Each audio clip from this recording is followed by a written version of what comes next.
wheel drive and hydraulic motor have come in. Beautiful.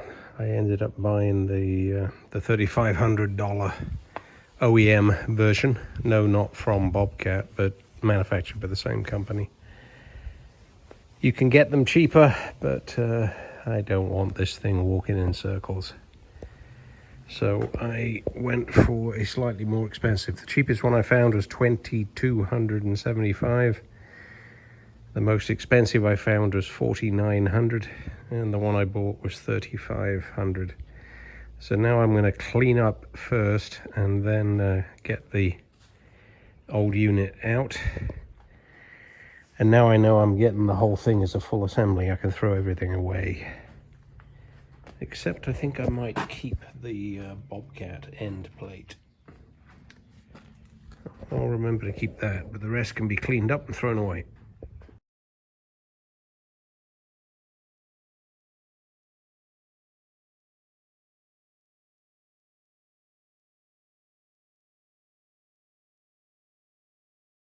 The old drive assembly's out, but as if I'm not old enough to have learnt all the lessons. A couple of lessons I learned on this one. Don't take the hydraulic hoses off until you know that you have the right size plugs for the end, because some hoses just will not stop running. No matter how much you hope. That motor is nasty. The other thing to remember is that motor weighs 135 pounds, so it's not the easiest of things. Keep your toes out of the way. But it's easy to take out. The new one's up at the house. I'll go grab that tomorrow and stick that in. Well, there's the new one. Isn't she pretty? I tell you what, the heavier, more expensive, and more complicated a thing is, the more pleasure there is in putting it side by side with the old one. Beautiful drive. This thing is heavy. I think I said 135 pounds.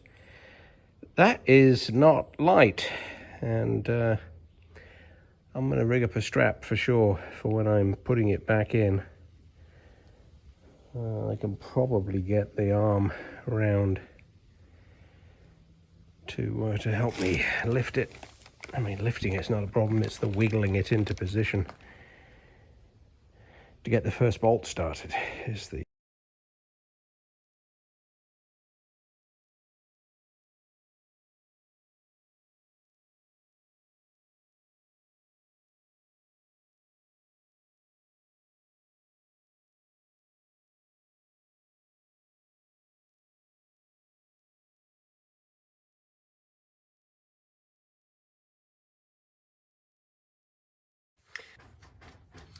I've been intimidated by doing this for years.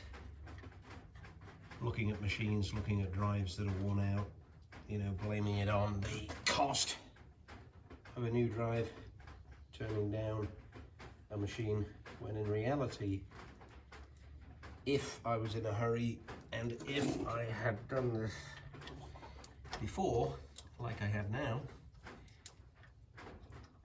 you could replace both drives in one full day. I'm into this at about, well, including taking the track off, 2 hours. No, not even that. 1.5 hours perhaps to where I'm at now.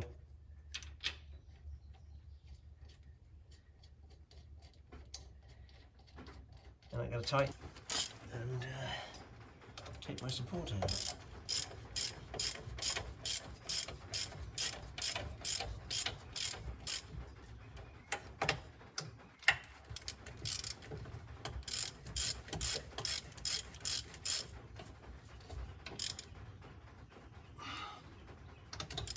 This is where, in my opinion, you absolutely should never use an impact driver,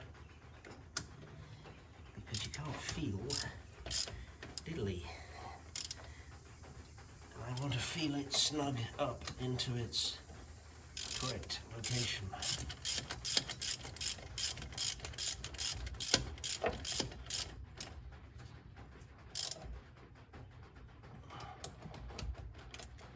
snug. Make sure the gap looks good. Yep, the gap is closed nice. No weight on that. And there'll be as much weight as I put on that. There we go. Freely suspended. Bolted in. Beautiful. Alright, I'm going to do up those bolts nice and tight. Put the hoses on. Read the instructions.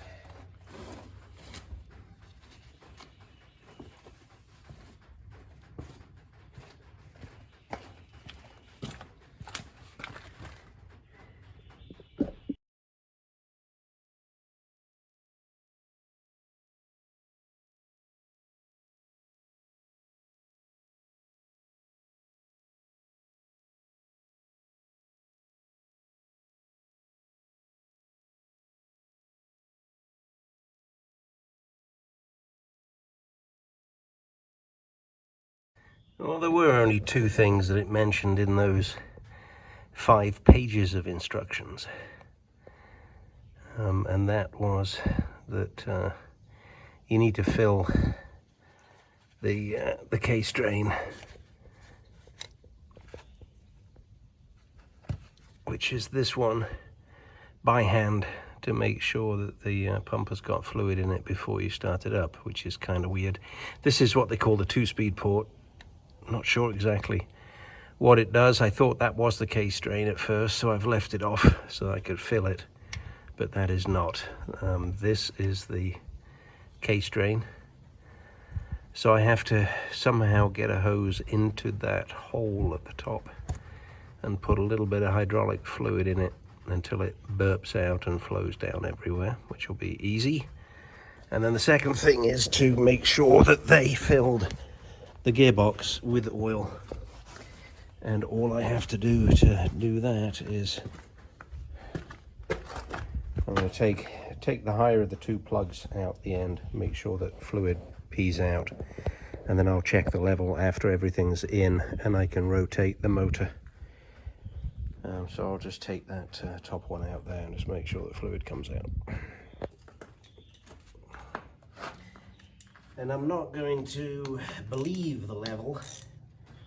It's just that if I get fluid out, then I know it's not dry, and I can rotate it a few times when I'm testing it.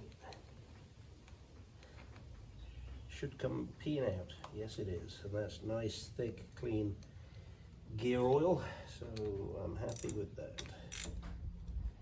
So they didn't accidentally forget and not put fluid in it to do. So that pipe is in the case drain, my funnel is in the right direction, and I have fluid going in. And instantly it just floods right back out again, which implies to me, yep,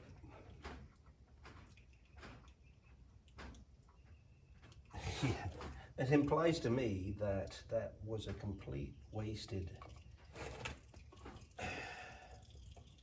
process and mess, because either the pump was already full or the volume was so infinitesimally small that it filled in an instant. Text that tell you have to read it,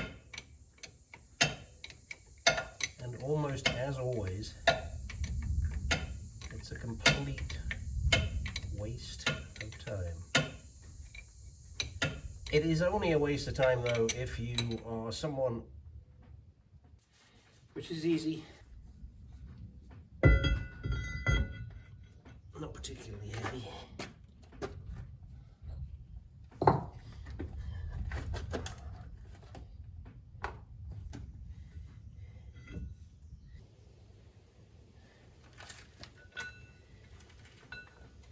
The bolts do not have washers, which struck me as little strange.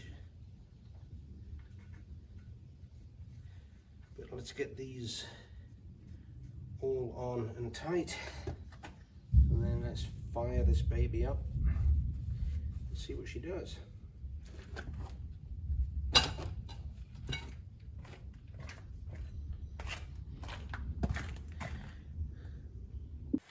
Alright, so I'm going to test it with the track off, because I do not want to put the track on then take it off again if there's a problem. So I am going for no nasty noises, going forwards and backwards when I want it to in the right direction, and no big hydraulic leaks.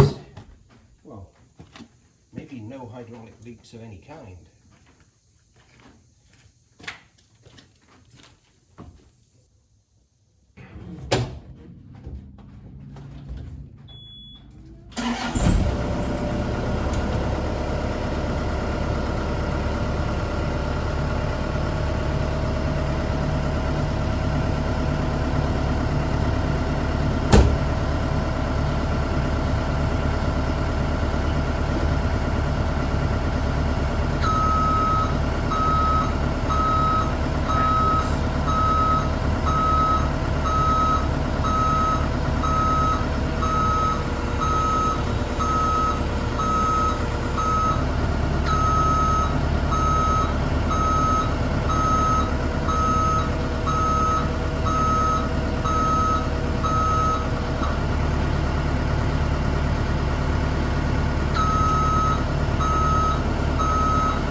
Nothing came out.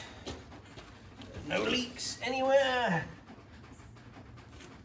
No drips. No nothing. So that is